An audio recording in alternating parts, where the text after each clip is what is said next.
Welcome back, Focus learners, to another explainer. I am absolutely thrilled you're joining us today because we are looking at something that feels, well, a little bit like pure magic, but it's entirely rooted in hard science. Today, we are demystifying sous vide. If you're looking to master the ultimate culinary tool to achieve perfect, consistent results every single time, you are in the exact right place. We're going to see exactly how precise temperature control fundamentally changes the way we prepare food. Okay, here's our roadmap for this explainer. We're going to hit 1. The sous vide revolution. 2. Rethinking food safety. 3. The physics of heating. 4. Insulate to save energy. And finally, 5. Perfecting the final sear. And don't worry if that sounds heavy. We're breaking all these scientific concepts down into really digestible steps, taking you all the way from the basic culinary concept to the actual chemistry of a perfect crust. Okay, let's dive into this. Section 1, the sous vide revolution. We are going after the culinary holy grail here, which is perfectly cooked meat edge to edge. To really grasp why this method is so revolutionary, just think about a traditional grill for a second.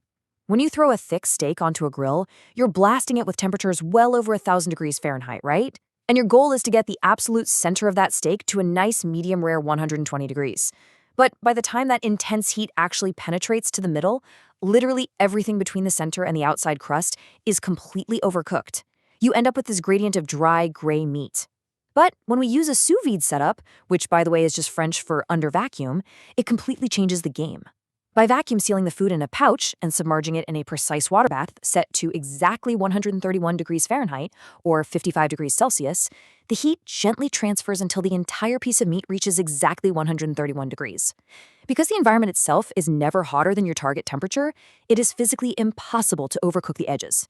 You get absolute, uniform edge-to-edge, medium-rare perfection. And if you want stunning visual proof of what exact temperature control does to proteins, just look at these intact eggs.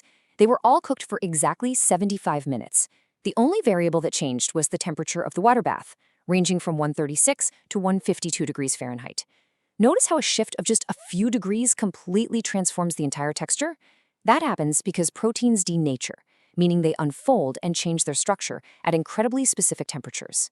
So that custardy texture of the perfect egg, that happens specifically because a protein in the egg white called conalbumin denatures at exactly 148 degrees. Precision absolutely matters. Moving on to Section 2, Rethinking Food Safety. Let's step out of the kitchen for just a second and into the microbiology lab. We really need to tackle the science that makes low-temperature cooking perfectly safe. So the crucial point is exactly how we define a pasteurization. A lot of people think pasteurization is this simple on-off switch, like food magically becomes safe the exact millisecond it hits 165 degrees. But that is fundamentally incorrect. Pasteurization is a combination of both exact temperature and time. Think of it not as a light switch, but more like a dimmer switch. You can achieve a completely safe reduction of pathogens at much lower temperatures. It just requires holding the food at that lower temperature for a specific, longer amount of time. Which brings us to a massive myth we need to debunk right now, the infamous danger zone. We're always told food is strictly unsafe between 40 and 140 degrees Fahrenheit. The fact is, well-known food pathogens can actually only multiply up to 127.5 degrees. Let's look at the math of bacterial death, which is known as decimal reductions. If you have ground beef with salmonella and you heat it to 140 degrees, the bacteria absolutely do not die instantly. Instead, they are reduced by a factor of 10. That's a 1 decimal reduction every 5.48 minutes. Now, for beef to be considered completely safe, health standards require a 6.5 decimal reduction. If we do the math at 140 degrees, that takes exactly 35.6 minutes. This proves that lower temperatures are perfectly safe as long as you give the math enough time to work. All right, Section 3, the physics of heating. Now that we know our food is definitely safe, let's leave the microbiology lab and transition into the physics of thermodynamics to understand exactly how that water bath transfers heat into the food.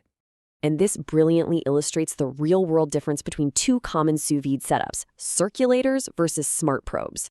A traditional circulator uses a pump, which creates what we call forced convection. It actively pushes the water around, and that gives you fast, even heat distribution. A smart probe setup, on the other hand, relies on natural convection to equilibrate the temperatures. So why does this actually matter to you as a cook? Well, it comes down to something called the cold blanket.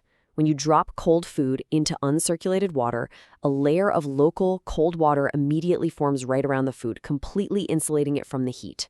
Forced convection constantly strips that cold blanket away. Natural convection doesn't. So this means if you're using a smart probe without a pump, you literally must wait longer for the food to heat up. You just have to add extra patience and time to your cook to get the exact same result. Speaking of time, Section 4, insulate to save energy. Let's transition to a highly practical equipment tip by looking at the thermal energy that gets totally lost when home cooks ignore basic insulation. 0.2 kilowatt hours. That is the massive energy bomb of heat lost every single hour if you are running a sous vide bath at 165 degrees in a standard polycarbonate container without a cover. Think about what that actually means for a long cook. If you're tenderizing a piece of meat for 24 hours, an uncovered bath wastes roughly 6 kilowatt hours of power. That is electricity your machine has to constantly pull from the wall just to replace the heat that's evaporating right into your kitchen. It's terrible for your electricity bill, and it's terrible for your carbon footprint.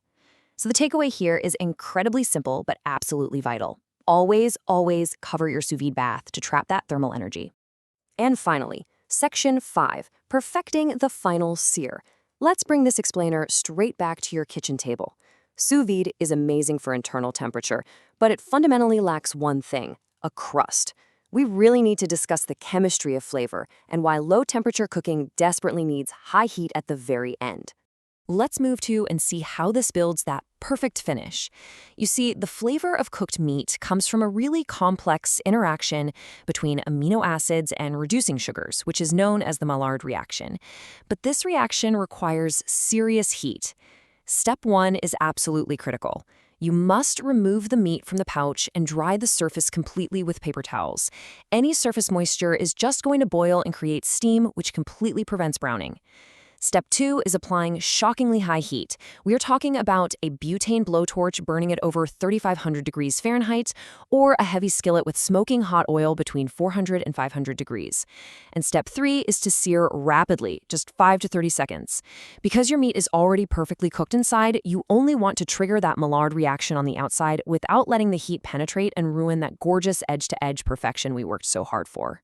Which leaves us with this final thought. Because sous vide allows you to hold a specific temperature indefinitely without overcooking, you can do things that are otherwise practically impossible. By leaving a cheap, tough cut of meat, like a chuck roast or a flat iron steak, in a 131-degree water bath for 24 to 48 hours, this fascinating enzymatic breakdown actually occurs. The tough collagen literally denatures and dissolves into rich, tender gelatin. You're transforming a tough budget cut into the melt-in-your-mouth tenderness of filet mignon, all while keeping it perfectly medium rare. So knowing what you now know about the science of temperature control, thermodynamics, and the Maillard reaction, what tough cut of meat are you going to magically transform first? Thank you for joining me for this explainer, focused learners. Get out there, insulate your water baths, and cook with science.